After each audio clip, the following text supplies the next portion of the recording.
Hello and welcome to week 30 of Bariatric Bloke. It's 30 weeks since I had my SADI-S operation.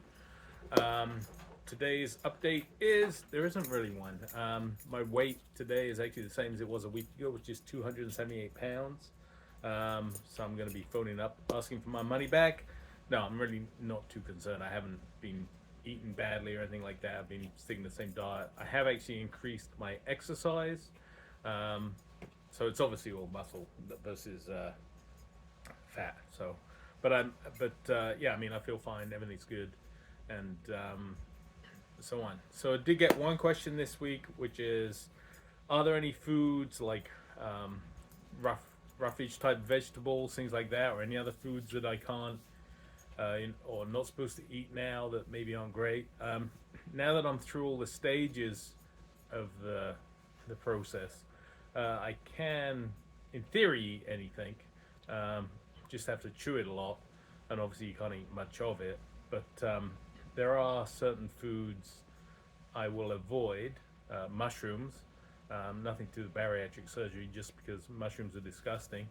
And I only say that because I worked at a mushroom farm. But The foods that you want to avoid are kind of the foods you would avoid if you were eating healthy anyway. So avoid sugars, avoid processed foods.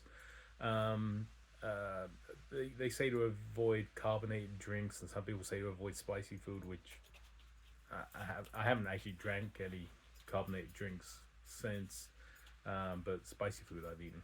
And I haven't really had any issues with that at all. But the reason why you want to avoid things like sugar, processed foods, is they can cause the things called dumping and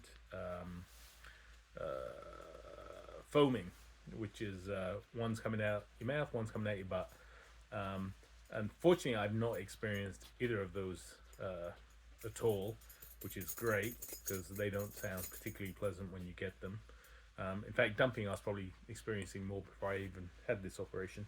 But yeah, so there's nothing really that there's not a list of foods that like do not eat this anymore.